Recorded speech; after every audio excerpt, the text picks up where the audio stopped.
안녕하세요. 저는 30대 후반에 아들 둘 키우고 있는 엄마입니다. 서울에서 치열하게 살다가 지쳐서 시골로 내려온 지도 꽤 많은 시간이 흘렀네요. 고향에 내려오니까 밥다운 밥 먹는 기분에 길을 헤매다 제 자리를 잡은 기분이에요. 서울에서 미용사로 일하고 있을 때는 몸도 마음도 지치고 힘들기만 했어요. 그러다 문득 이대로 한평생 서울에서 살 수는 없을 것 같다는 생각이 들어서 고향으로 내려가자고 다짐했습니다. 열심히 일하고 살다 보니까 어느덧 여기서 결혼도 하고 아들도 둘이나 키우면서 살게 됐네요. 고향에서 결혼도 하고 애들도 키우고 있는 걸 보니 이제는 정말 정착한 것 같아요. 이렇게 안정감을 느끼면서 지내는 게 꿈만 같습니다. 원래 뭐든지 처음은 다 힘들다고 하잖아요. 저는 고향에 처음 내려와서 미용실을 개업하고 동네 분위기에 적응할 때보다 결혼해서 시댁과 잘 지내려고 적응하려는 게 힘들었어요. 엄청 거창하게 딸 같은 며느리가 되겠다는 것도 아닌데 시부모님과 잘 지내는 게 정말 어려웠네요. 생각해보면 제 부모님과 아직도 가끔씩 안 맞으면 작은 다툼을 겪게 되는데 시부모와 지내는 것도 비슷한 사이 같습니다. 처음 고향에 내려와서 미용실을 개업했을 때 저의 첫 단골 손님은 남편이었어요.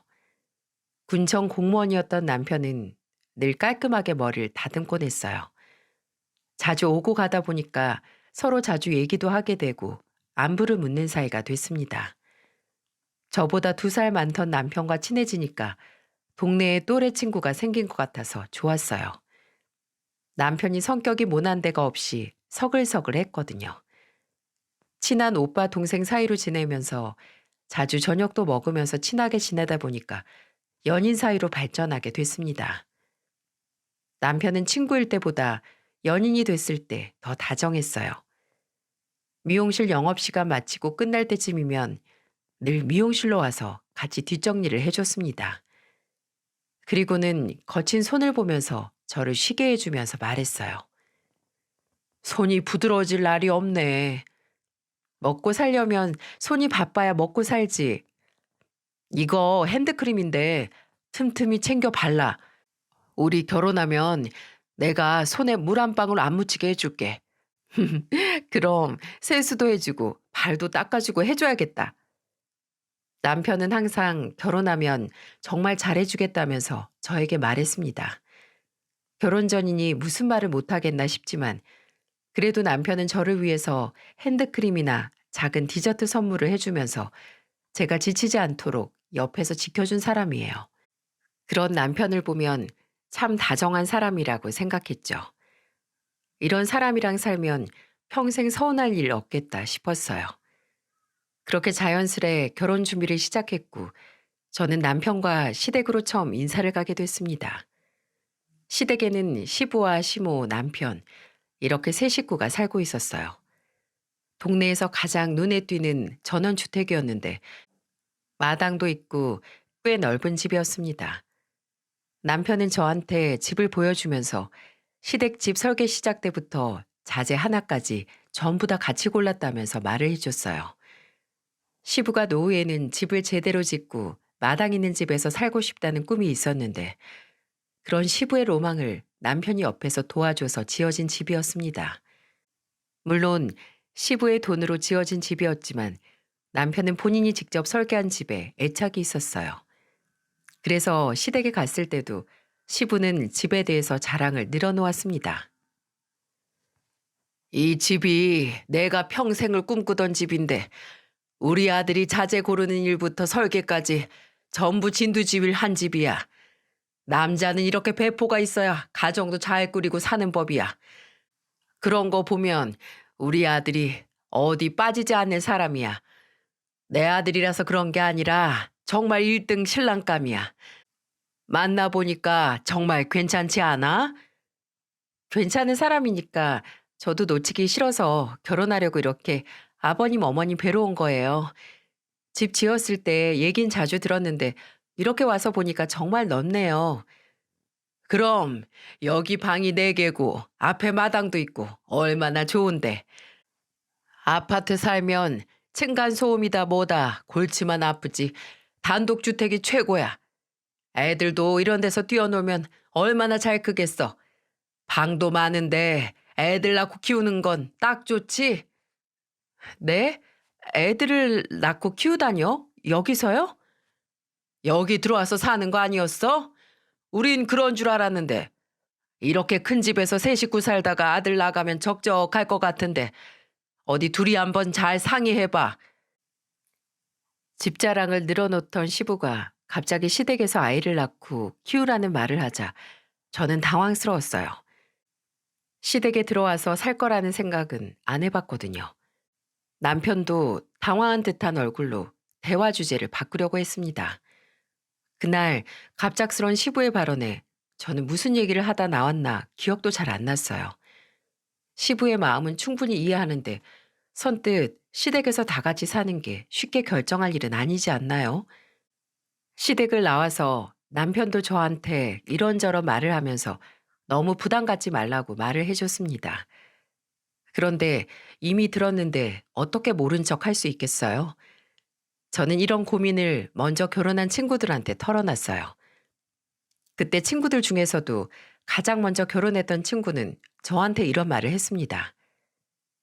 시댁이랑 멀리 살수록 좋다는 말 몰라? 일단 시댁 식구랑 같은 지역 안에 있으면 그때부터 머리 아파지는 거야. 명절, 생신, 별일도 아닌 자질구레한 행사에 며느리 부르기 바쁠걸? 그리고 지금은 괜찮아도 남자는 결혼하면 갑자기 효자 된다니까? 효자가 되는 게 왜? 효자가 나쁜 건 아니잖아. 혼자서 스스로 하면 누가 뭐라 해? 갑자기 우리 부모님한테 잘해야 된다고 내 옆구리 찔러서 시댁 가게 만든다니까? 그럼 난 가서 시부모님들 선물부터 밥까지 아휴 다 챙기는 거야. 그 친구는 20대 중반에 일찍 결혼해서 이미 결혼 생활을 4년쯤 했던 친구였어요. 그 친구는 시댁 들어가서 사는 거 미친 짓이라면서 저를 말렸습니다. 이 친구뿐만 아니라 주변 사람들은 제 이야기를 들으면 다들 정신 나갔냐면서 저한테 정말 신중하게 생각하라고 할 정도였어요. 저도 좀 고민됐던 부분들이 있었고요. 서울에서 혼자 살다가 고향에 내려왔을 때 편하긴 했는데 부모님과 지내다 보니까 어쩔 수 없이 부딪히는 부분들이 있었습니다. 빨래부터 양말 벗어서 놓는 것부터가 다 부딪히는 일들이었어요. 아무래도 떨어져 살다가 같이 살려고 와보니까 부모님이랑도 사소한 일로 자주 부딪혔습니다. 그런데 우리 부모님이랑도 이렇게 부딪히며 사는데 과연 시부모님과 잘 지낼 수 있을까 의문이었어요. 게다가 엄마도 저를 보면서 제 결정을 존중하지만 내 집이 아니라도 전세 구해서 사는 게 속 편할 수 있다면서 말하더군요. 그때 제 주변에서는 정말 아무도 시댁에 들어가 시댁살이 하는 걸 추천하는 사람이 없었어요. 그래서 저도 이런저런 생각으로 결정이 늦어졌습니다. 그러다 보니 시부모님들도 괜히 마음이 쓰이셨나 봐요. 한 번은 제가 일하는 미용실로 시모가 찾아온 거예요. 한창 농번기일 때라 바쁠 텐데 갑자기 오셔서 저는 깜짝 놀랐어요. 그래서 저는 하던 일을 멈추고 놀란 얼굴로 시모를 보며 말했죠. 어머님, 여긴 어쩐 일이세요? 지금 바쁘실 때 아니에요? 나는 그냥 너랑 밥이라도 먹고 얘기 좀 할까 해서 왔지. 전화를 하고 오시지. 일단 이쪽으로 앉으세요.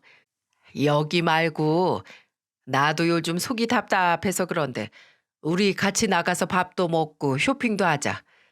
요새 바빠서 너무 막 지냈더니 나도 기분 전환하고 싶어서 내가 와서 기분 나쁜 거 아니지?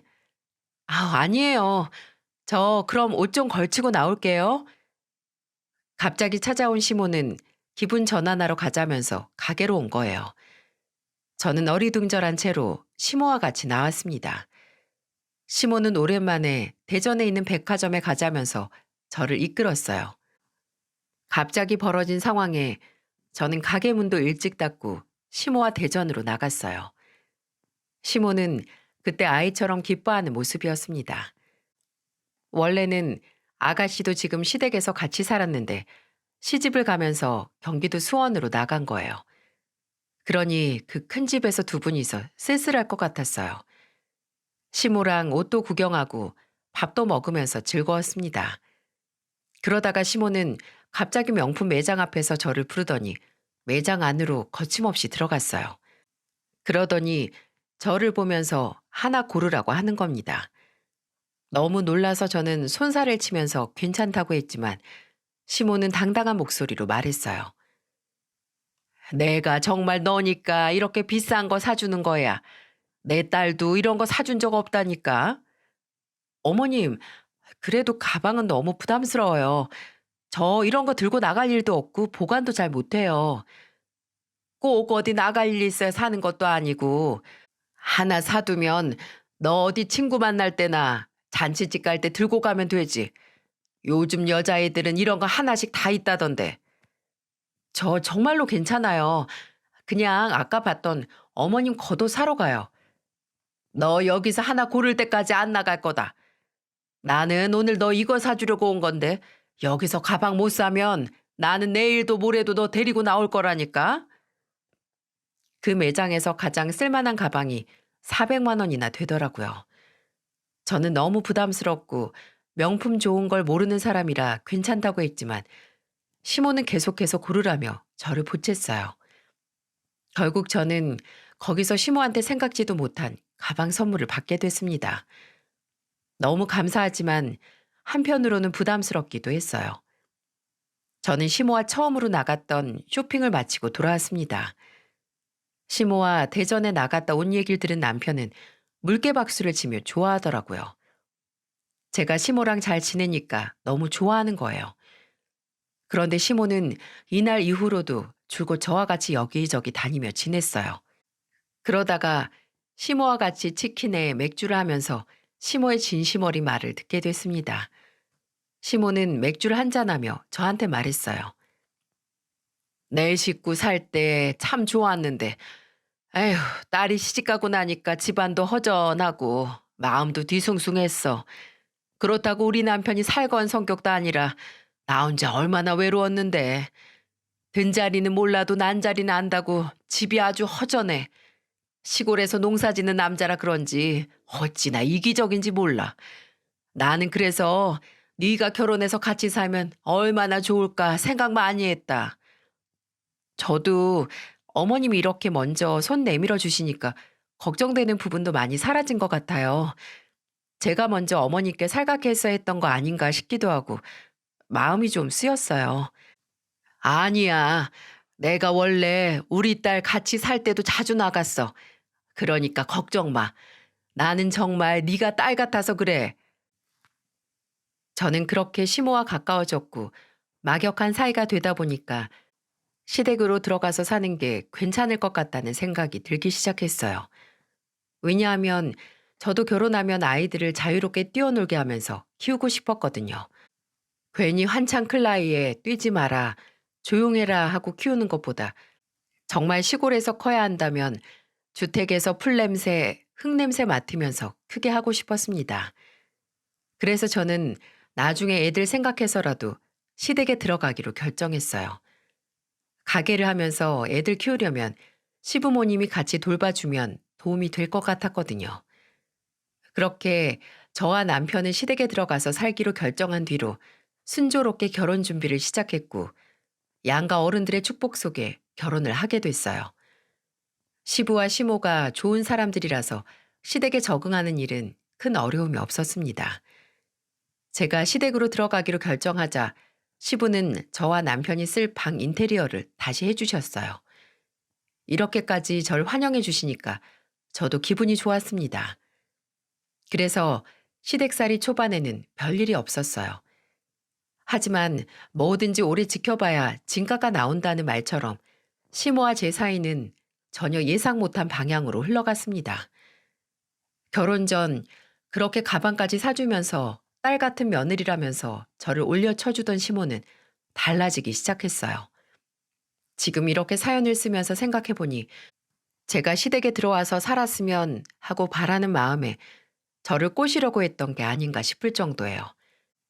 시모는 저를 딸 같은 며느리라고 하더니 한순간 정말 미운 털 박힌 딸처럼 대하시는 겁니다. 그래도 시부는 제가 불편할까봐 정말 세심하게 챙겨주셨어요. 시부는 농사일에 소까지 키우느라 늘 허리 한번 못 펴고 바빴습니다. 그래서 저는 미용실 휴무일 때마다 시부를 따라서 일을 돕곤 했어요. 친정에서는 본 적 없던 소 키우는 일이 신기해서 자주 따라 나서서 돕곤 했습니다. 시부와 같이 소 여물을 챙겨주면서 재미있는 이야기도 하면서 즐거웠어요. 시부는 하루 2번 아침 6시 또 오후 5시쯤 소 여물을 챙겼고 저는 주로 저녁 시간에 같이 나갔습니다. 그날도 시부를 따라 나가서 소 여물을 챙기며 시부와 장난을 쳤어요. 그런데 갑자기 따라 나온 시모가 이런 말을 하는 거예요. 소 여물 주는 게 왜 이렇게 오래 걸려? 너 거기서 그렇게 놀다가 저녁은 언제 챙기려고 하는 거야? 쌀 안 치고 나왔어요, 어머님. 들어가서 버튼만 누르면 금방 해요. 어머님 배고프세요? 배가 등가죽에 붙겠다. 이 시엠이 굶겨 죽이려고 하는 거야? 갑자기 축사 소 있는 곳까지 따라 나와서 소리를 지르는 시모를 보자 너무 당황스러웠어요. 시부도 갑자기 와서 저녁 차리라고 소리 지르는 시모를 보자 당황했는지 이런 말을 했습니다. 평소에는 소똥 냄새 맡기 싫다고 오지도 않더니 왜 여기까지 나와서 밥 타령이야? 내가 언제 그랬어? 소염을 주는 게 이렇게 오래 걸릴 일이야? 사람 밥은 뒷전이고 소밥만 챙기냐고. 이놈의 소들 챙기느라 사람 잡네 사람 잡어. 그럼 당신이 소똥도 치우고 여물도 챙기던지.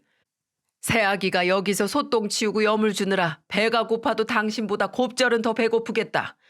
아무것도 안 하고 쉬고 있던 사람이 하면 될 거 아니야. 나도 하루 종일 밭일하고 왔다고 이거 왜 이래? 나도 이랬는데 왜 나만 또 밥 차리라고 하는 거야? 당신 생각을 해봐. 며느리가 일주일 내내 미용실 일하다가 겨우 하루 쉬는 날에도 소똥 치우고 여물 주고 있는데 기특하지도 않아? 따지고 보면 얜 쉬는 날도 없는 거야. 시부가 시모를 보면서 호통을 치자 저는 중간에서 뻘쭘했어요. 저는 한 것도 없이 괜히 시부모 사이에 싸움을 붙인 꼴이 된 거죠. 그런데 상황이 제가 너무 억울했어요. 뭐 한 것도 없이 괜히 고래 싸움에 새우등 터지는 꼴이라고나 할까요? 그렇게 저는 이 싸움을 중재하기 위해 시모를 말리며 말했습니다. 저 지금 들어가려고 했어요. 너무 그러지 마세요. 아버님 혼자서 다 하고 계시길래 제가 돕고 있던 거예요. 넌 시엠이 나쁜 년 만드니까 좋니? 너 때문에 내가 꼭 천사 같은 며느리 잡는 나쁜 시어머니 된 것 같다. 아이, 오해예요.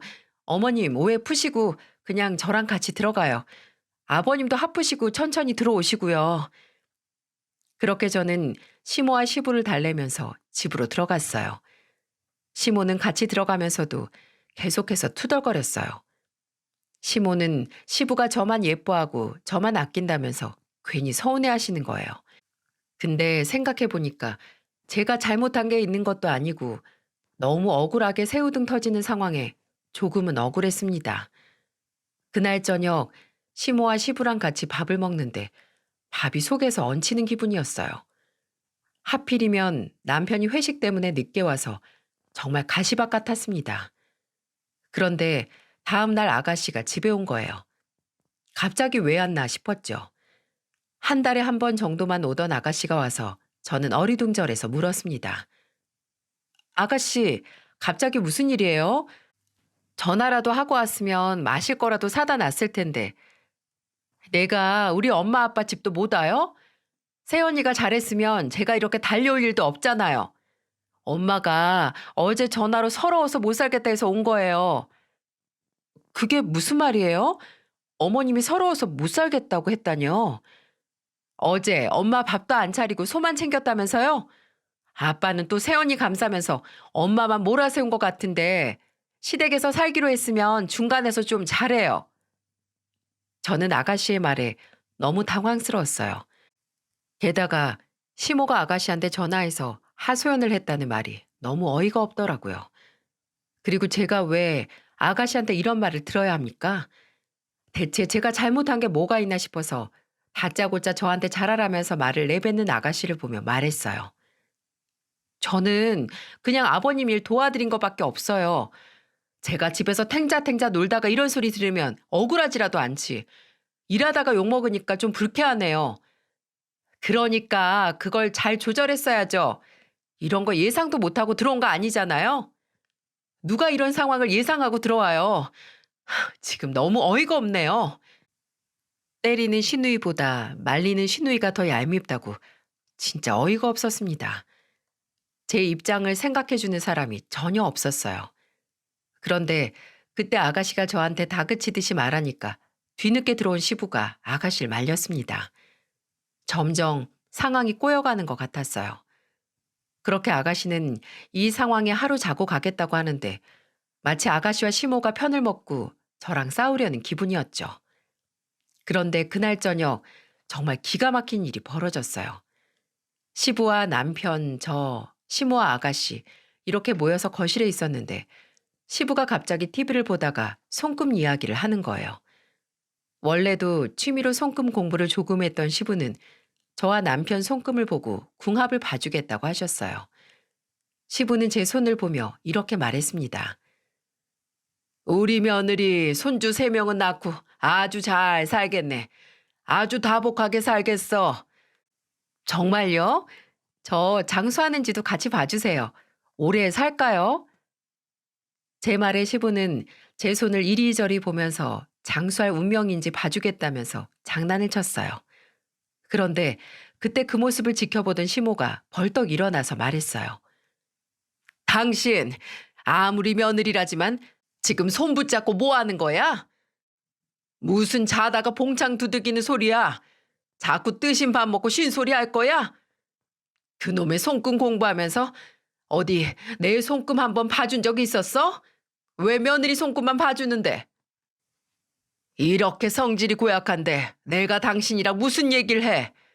그리고 이렇게 건강하게 잘 살고 있는데 또 뭘 보겠다고 화를 내고 있어? 시모는 시부한테 서운하다면서 계속해서 말했는데 시부는 대체 왜 저러냐면서 의아해했습니다. 저도 너무 당황스러웠어요. 아가씨는 그런 저를 보면서 혀를 내둘렀고요. 와, 정말 사람 환장하겠더군요. 제가 정말 작정하고 막 나가는 며느리였다면 억울하진 않았겠죠. 그런데 매번 이렇게 사사건건 부딪히니 저도 황당했어요. 남편도 이런 상황을 알고 중재하려고 했습니다. 하지만 시모를 말리기는 역부족이었어요. 그래도 남편이 최선을 다해서 제 편을 들어주려고 하니까 좀 위안이 되더군요. 아가씨까지 합세해서 저를 몰아가려고 하자 남편은 중재하려고 나서면서 말했어요. 엄마, 그만 좀 해요. 민영이 너도 중간에서 부채질하려고 온 거면 집으로 가고. 내가 왜 부채질을 해? 엄마가 얼마나 억울하면 나한테까지 전화해서 하소연을 하겠어? 지금 상황을 좀 봐. 엄마가 오해하는 상황인 게 뻔하잖아. 그런데 네가 중간에서 그렇게 불난 집에 부채질 하듯이 있어야겠어? 그만 좀 하고 너도 다시 수원으로 가. 남편은 아가씨를 집으로 보냈어요. 아가씨는 억울하다는 듯이 말했지만 남편이 집으로 가라는 말에 투덜거리면서 시댁을 떠났습니다. 저는 정말 이 말도 안 되는 상황에 억울했어요. 제가 작정하고 시모를 욕먹이려고 한 듯 보이시나요? 그래도 시간이 흐르면 괜찮겠지 싶었어요.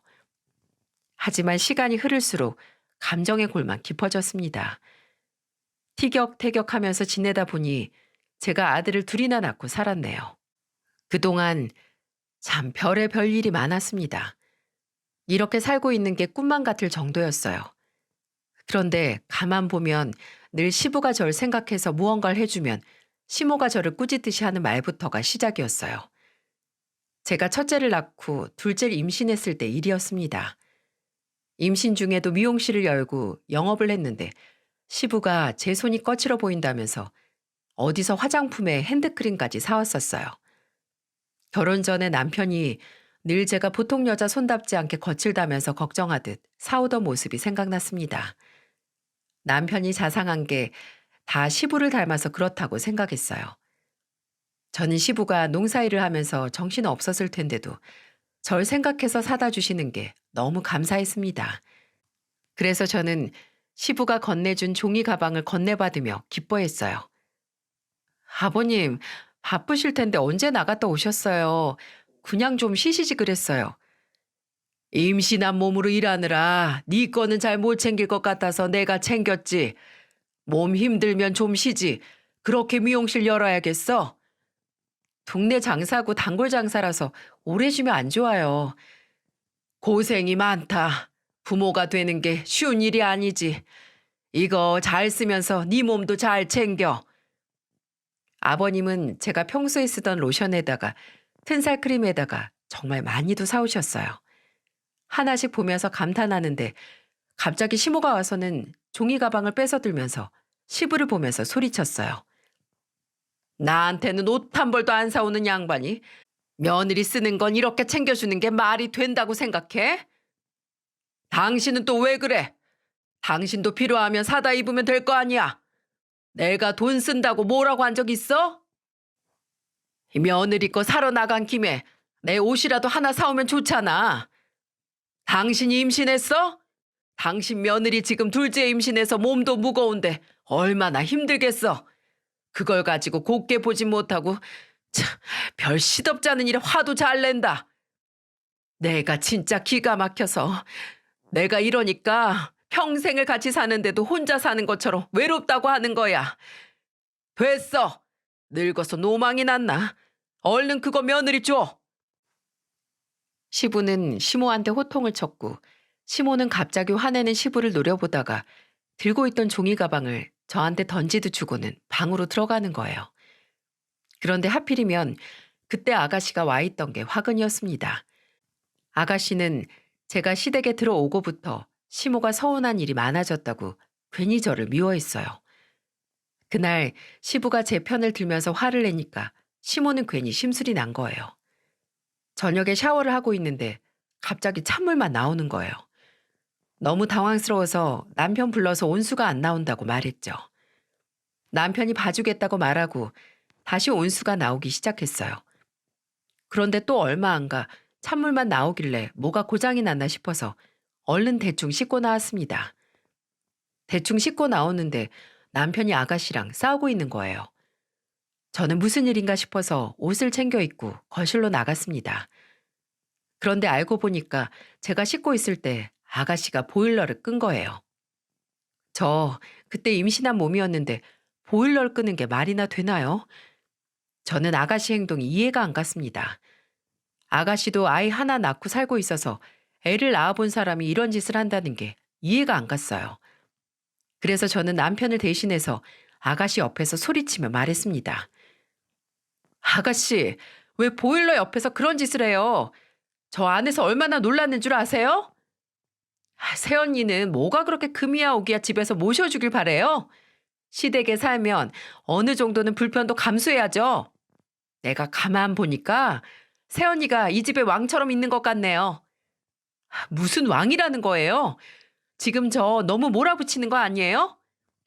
시댁 살면서 시아버지가 잘해주니까 아주 천군 만마라도 얻은 것 같죠? 그리고 그렇게 대접받고 살면 시댁에서 눈치는 좀 보고 살아야 할 거 아니에요? 혼자 편하게 살려고 하는 게 답답해서 그래요. 답답해서. 세상에 시댁에서 집안일 돕고 사는데 제가 뭐가 편하게 산다는 거예요? 저도 독립해서 남편이랑 제 아들만 챙기고 살면 편해요. 시부모 모시고 사는 게 편해 보이면 아가씨도 가족들 다 데리고 와서 살아요. 그러면 공평하겠네요. 사위 사랑은 장모라는데 들어와서 살면 공평하겠어요. 저는 아가씨를 보면서 공평하게 살자면서 소리쳤어요. 그러자 아가씨는 얄미워 죽겠다면서 소리치더군요. 그때 이후로 아가씨랑은 엄청 유치하게 싸우기 시작했습니다. 저는 여동생이 있었는데 정말 제 여동생이랑 크면서도 그렇게 유치하게 싸워본 기억이 없네요. 그런데 나이 먹고 시댁에서 살다 보니까 가끔씩 아가씨랑 정말 애들처럼 싸웠어요. 아가씨가 저 씻을 때 보일러 끄면 저도 함께 끄고 같이 맞대응했습니다. 그뿐만이 아니었어요. 아가씨가 제 신발을 몰래 감추고는 자기는 모르는 일이라면서 이러는 거예요. 마당에 강아지가 유독 새언니 신발만 냄새 맡던데요. 그러니까 좀 씻어요. 임신했다고 풀어지니까 걔가 친구인 줄 알고 달려들잖아요. 진짜 너무 얄미워서 친동생이었으면 저 입을 꼬집어주고 싶었습니다. 저는 아랑곳하지 않고 아가씨 신발을 똑같이 마당에 있는 개집 뒤에 숨겼어요. 제 신발 마당에서 찾아오면서 아가씨 신발 던져주고 왔습니다. 그러면 아가씨는 자기 신발 찾아오면서 괜히 저한테 화를 내는 거예요. 그래서 저는 아무것도 모른다는 듯 아가씨를 보며 말했죠. 아가씨, 아무리 친정이라지만 너무 편하게 오는 거 아니에요. 좀 씻고 다녀요. 동네 개들이 친구하자고 다 쫓아오겠네요. 신발에서 냄새가 얼마나 나면 개가 물어가요? 저는 아가씨를 똑같이 골탕 먹였어요. 아가씨는 분한 얼굴로 저를 노려보고 저는 통쾌하게 웃었습니다. 아가씨가 유독 시모랑 친해서 저를 은근히 미워했어요. 원래 딸이랑 엄마는 나이 들면 자식이 아니라 친구 같다고 하죠. 그래서 그런지 둘이서 맨날 저만 가지고 난리였어요. 그래도 남편과 시부가 중간에서 중재를 하려고 애써서 잘 지낼 수 있었습니다. 그 후 저는 둘째도 낳고 네 식구 단란하게 시댁에서 잘 적응해 나가고 있었어요. 시모가 계속 저한테 트집을 잡으면 남편이 그때마다 시모를 말리면서 말했죠. 엄마, 왜 아버지가 며느리 챙겨주시는 것 같고 화를 내는 거야? 아버지가 미용실 손님들도 얼마나 많이 데려왔는데. 그리고 거기서 며느리 자랑도 입이 마르고 닳도록 한다고. 그러니까 아내도 아버지한테 그만큼 잘하잖아. 어머니가 이렇게 트집을 아무리 잡아도 어머니한테도 얼마나 잘해. 제발 그만 좀 하고 그냥 잘 좀 지내자. 나 진짜 머리 아파서 못 살겠어. 남편이 정말로 한 번은 참다 못해서 하소연하듯 시모한테 말했습니다. 하지만 시모는 그마저도 단단히 삐졌어요. 저야말로 억울해 죽을 것 같았습니다. 그래도 저한테는 이렇게 칼 같아도 손자들은 엄청 예뻐하셨어요. 그러니 저도 그냥 시댁에서 버틸 수 있던 것 같아요. 제가 볼 때 시모는 그저 시부한테 서운한 게 쌓여서 저한테 질투를 하는구나 생각했습니다. 남편도 그걸 알아서 시부한테 시모 좀 챙겨주라고 눈치를 줘도 시부는 별일 없이 이렇게 살았는데 갑자기 챙겨주는 것도 부끄럽다면서 말했어요. 참, 시모가 삐질 만도 하다 싶었지만 답답함은 계속 남아 있었어요. 그런데 한편으로 시모가 삐질 만도 했던 게 시부는 제가 아들을 둘이나 낳으니까 저한테 중형차까지 뽑아줬어요. 저는 너무 감사해서 고맙다 하는데 시모는 또 그걸 보고는 화를 내면서 말했습니다. 나는 차 바꿔달라 해도 안 바꿔주면서 며느리만 새 차를 사줘? 지금 당신 차 잘 굴러가잖아. 며느리는 차도 없고 애들 데리고 다니려면 힘들까봐 그래서 사주는 거야. 나는 1톤 트럭 타고 다니는 게 편해서 타는 줄 알아? 당신은 승용차라도 타고 다니지. 나는 끌고 다니는 게 트럭 아니면 경운기라고. 당신 차 놔주고 당신이 트럭 끌고 다니던지. 이 사람이 갑자기 왜 이래? 그동안 잘만 타놓고. 그래, 그럼 내 차 끌고 다녀. 트럭 놔주고. 하여튼 저 사람은 나중에 나이 들어서 죽는 게 아니라 배 아파서 죽을 거야. 시부는 시모를 놀리듯이 말했지만 시모는 정말 단단히 삐진 것 같았습니다. 와, 정말 중간에서 미치는 줄 알았네요. 물론 아버님 마음이야 잘 알죠. 하지만 시모가 이런 식인데 제가 편히 탈 수 있겠습니까? 그래도 아들 둘이나 키우면서 시골에서 차 없어서 힘들었는데 시부의 배려로 편해지긴 했어요. 저는 감사한 마음에 시부모님께 더 잘하려고 생각했습니다.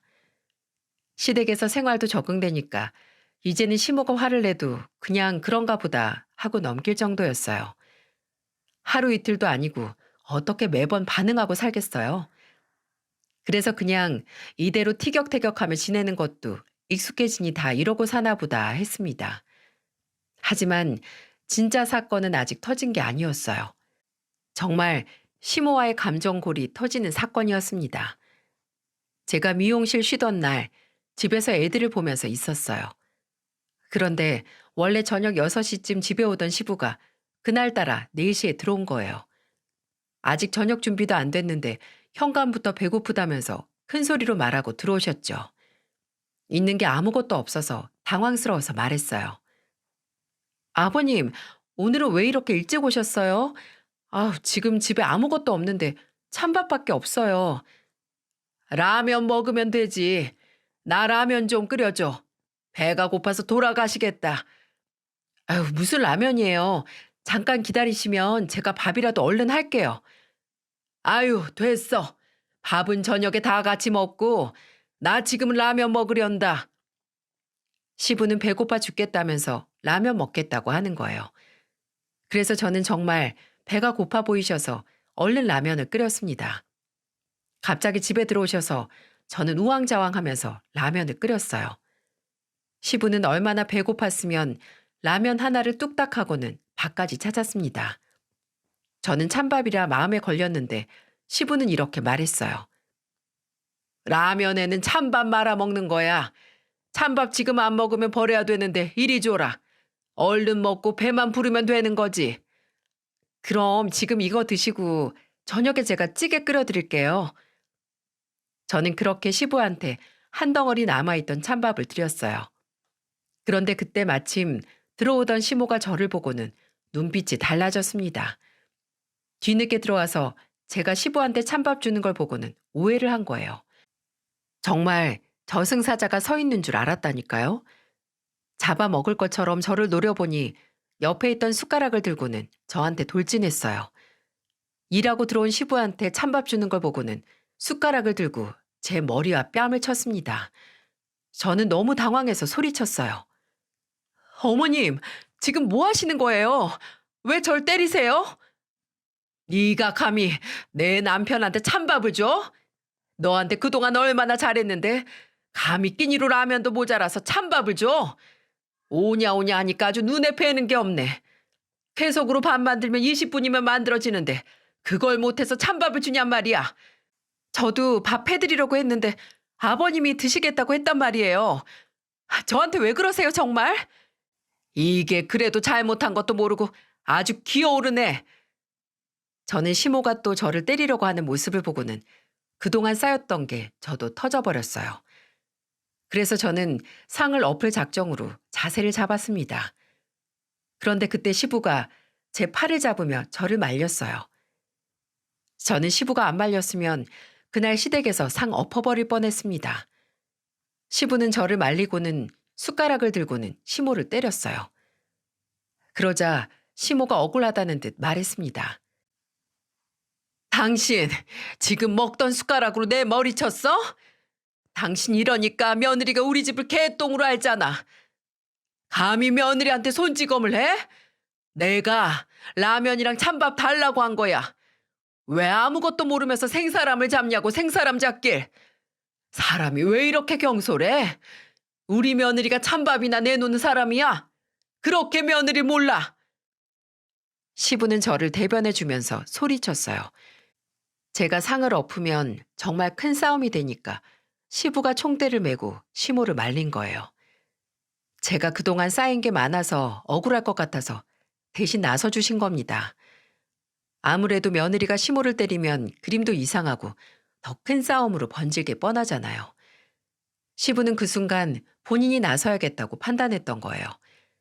시모는 그날 시부한테 머리를 감싸며 엉엉 울었어요.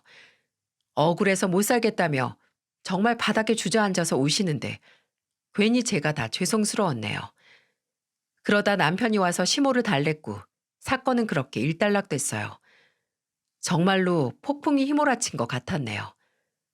그날 저녁 시부는 이렇게는 안 되겠다 싶었는지 저녁에 자리를 마련했습니다. 삼겹살에다가 소주나 한 잔씩 하자면서 자리를 만들었어요. 시부는 술을 한 잔씩 따라주면서 말했습니다. 가화만사성, 우리 집 가훈이야. 내가 집을 넓게 지은 것도 우리 가족들 재밌게 살자고 이렇게 지어놓고 사는 건데 우리 가족 요즘 계속 서로 눈만 마주치면 싸우잖아. 그래 안 그래? 며느리 너 입 있으면 말해봐 어디. 저도 잘 지내고 싶었는데 마음처럼 그게 안 되니까 답답했어요. 맨날 아가씨랑 어머님이 저만 보면 뭐라고 하시니까 억울했어요. 그렇다고 너는 시어머니가 뭐라 했다고 상을 엎으려고 하면 어떡해? 너 시댁 살면서 불편하고 힘든 거 다 알아. 그래서 내가 2배, 3배로 더 챙겨주지 않니? 그리고 당신은 도대체 불만이 뭔데 며느리 못 잡아먹어서 그렇게 안달이야? 시모는 고기를 한 점 먹으면서 술을 한 잔하고는 시부의 말에 대답을 했습니다. 시모는 술을 한 잔 더 털어놓고는 시부를 보며 말했어요. 술 맛 좋은데 갑자기 웬 신소리야? 당신이 며느리 하나 있다고 며느리만 그저 감싸고 도니까 내가 약이 올라서 그래. 나 여기 시집 와서 아들 하나 딸 하나 낳고 사는 동안 나한텐 언제 핸드크림 한번 사준 적 있어? 밥은 먹었냐고 물어본 적 있냐고. 아, 당신은 알아서 잘하잖아. 며느리는 뭐 혼자서 못하니까 챙겨주는 거야? 그런 거 아니잖아. 말 한마디 그게 그렇게 어렵냐고. 나 당신 자식 낳고 지금껏 농사 지으면서 정말 열심히 살았는데 당신이 며느리한테 하는 거 보면 속상해서 그랬어. 당신은 60이 넘었는데 그런 걸로 질투를 해. 우리 집에 며느리가 와서 손자들 둘씩이나 낳고 사는 것만으로도 고맙다고 당신 입으로 말했잖아. 그리고 세아가 너도 그래. 시모랑 대화로 풀 생각을 해야지. 똑같이 하려고 하면 그거 현명한 거 아니다. 나는 우리 식구들이 서로 위해주고 아껴주면서 살았으면 좋겠어. 시부는 정말로 가족이 모두 화목했으면 좋겠다고 말했어요. 시부 말을 들어보니까 저도 괜히 민망했습니다. 시부는 이 자리에서 서운한 게 있으면 말하라면서 저를 재촉했어요. 저는 그동안 쌓였던 걸 털어놨습니다. 어머님이 계속 2년 전년 하시고 시비 걸고 하시니까 저도 억울해서 그랬어요. 죄송해요. 내가 너 때문에 그동안 얼마나 속이 터졌는 줄 알아? 시모는 제 말에 갑자기 화를 냈고 남편은 시모를 말리면서 지금 화해할 거 아니면 말도 꺼내지 말라고 말했어요. 그 모습을 보고 시부는 좋은 생각이 났는지 시모와 저를 보면서 말했어요. 지금 이 자리에서 둘이 화해해. 여기서 못 풀면 각각 다 따로 살아. 며느리는 나가 살고 당신도 짐 싸서 나가. 나는 내 집에서 분란 나는 거 더 이상은 못 봐. 여보, 내가 지금 나갈 데가 어딨어. 나가서 길바닥에서 살란 소리지. 아버님, 저희도 당장 내 식구 어디로 가요? 그렇게 시부의 불호령에 다급해진 저와 시모는 걱정스러운 소리를 했네요. 그러자 시부는 갑자기 카드를 하나 꺼내놓으며 말했습니다. 그럼 둘이서 안면도 다녀와. 무조건 1박 2일이야. 거기서 둘이 여행도 하고 죽이든 살리든 나 없는 곳에서 단판을 짓고 와. 저는 갑작스러운 시부의 제안에 당황스러웠어요. 시모도 당황한 듯한 얼굴로 저를 쳐다봤어요. 시부는 계속해서 안면도 가서 결판 짓고 오라면서 부추겼습니다. 결국 저는 시모와 어색한 여행길에 올랐어요. 미리 예약해둔 숙소에 짐을 풀고 시모와 바깥 구경을 좀 하다가 저녁은 둘이서 우럭 매운탕에 간장게장까지 있는 곳에서 외식을 했습니다. 소주를 시키고는 시모와 허심탄회하게 말했어요. 시모는 저를 보면서 말했습니다. 나 때문에 그동안 쌓인 게 많지? 내가 네 시아버지한테 서운한 걸 괜히 너한테 화낸 것 같아서 미안하다. 저도 어머님 마음 몰라드리고 제 고집대로 말해서 죄송해요. 시골 아저씨가 나랑 살 때는 몸 빼바지 하나 자기 손으로 안 사오더니 너한테는 화장품에 먹을 거에 다 사주니까 나도 화가 났어. 그냥 남편한테 서운했는데 괜히 너한테 화냈다. 그래도 너 은근 시아버지만 챙겼잖아. 그치? 저도 더 챙겨주는데 당연히 아버님 먼저 손이 갔죠. 어머님은 맨날 2년 전년 하는 사람한테 뭘 더 주고 싶으세요? 미운 놈 떡 하나 더 주라는 말도 몰라? 내가 며느리 눈치나 보고. 어머님, 그럼 우리 여기서 서로한테 서운한 거 딱 3개씩만 적어요. 그리고 그 3개는 집으로 돌아가셔도 서로 신경 써서 조심하면 되잖아요. 시모는 저의 제안에 그러자고 수긍했고 저는 가게 사장님께 메모지와 볼펜 2개만 달라면서 말했어요. 그리고 건네받은 메모지와 펜을 시모와 한 장씩 나눠 갖고는 3가지를 써 내려갔습니다. 저는 시모한테 서운한 거 3가지를 이렇게 썼어요. 1. 아가씨만 챙겨주지 말고 며느리 생각도 해주기. 2. 아가씨 시댁에 오면 며느리까지 셋이서 대화하기. 3. 머리는 며느리 미용실에서만 하기. 저는 시모가 그동안 제 미용실로 안 오고 다른 집으로 가는 게 내심 서운했거든요. 그래서 저는 제 미용실에 와달라고 썼어요. 시모도 다 썼는지 저와 메모지를 교환하고 서로 빵 터졌습니다. 1. 일주일에 한 번 드라이브하기. 2. 시아버지 미용실에 오면 시아버진 돈 받고 머리 해주고 내 머리는 공짜로 해주기. 3. 한 달에 한 번 둘이서 쇼핑하기. 시모의 바람은 소박했어요. 그래도 제 미용실로 오겠다는 메모를 보자 서로 웃을 수밖에 없었습니다. 저는 시모한테 평생 무료로 머리 말아드린다고 했어요. 저랑 시모는 안면도 여행 이후로 엄청 친해졌습니다. 역시 시부의 성견 지명은 통했고 집안에는 큰 소리 없이 평화롭게 지낼 수 있었어요.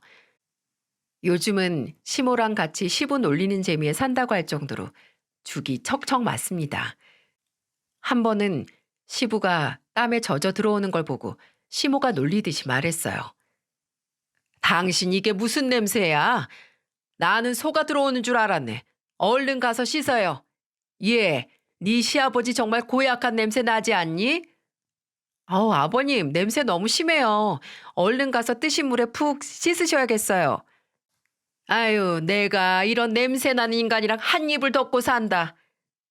시모는 그런 제 말에 같이 눈을 맞추며 웃었고 시부는 저와 시모를 보며 이렇게 말했습니다. 내가 이 둘을 붙여놓는 게 아니었는데 내 돈으로 여행 잘 다녀오더니 둘이 대체 뭐라고 왔길래 둘이 편먹은 거야. 여자들은 참 알다가도 모르겠어. 시부는 장난스럽게 말하고 화장실로 갔어요. 저는 시모랑 이렇게 장난도 칠 만큼 편해지고 가까워졌습니다. 시부가 말한 가운데로 정말 웃음이 끊이질 않아요. 피는 물보다 진하다는 옛 속담처럼 가족끼리 잘 지내니까 세상에 두려울 게 없고 근심 걱정이 없네요. 앞으로도 지금처럼만 잘 지내고 싶어요. 물론 저도 노력해야겠지만 모든 관계는 서로 노력하는 정도에 따라 달라지는 것 같습니다. 모두가 걱정한 시댁살이 완벽하게 적응해낸 제 사연 어떻게 들으셨나요? 구독자 여러분들도 제 사연처럼 모두들 화목하게 지냈으면 좋겠습니다. 가화 만사성 저희 집 가훈처럼 모두들 행복하길 바랍니다. 함께 해주셔서 감사합니다.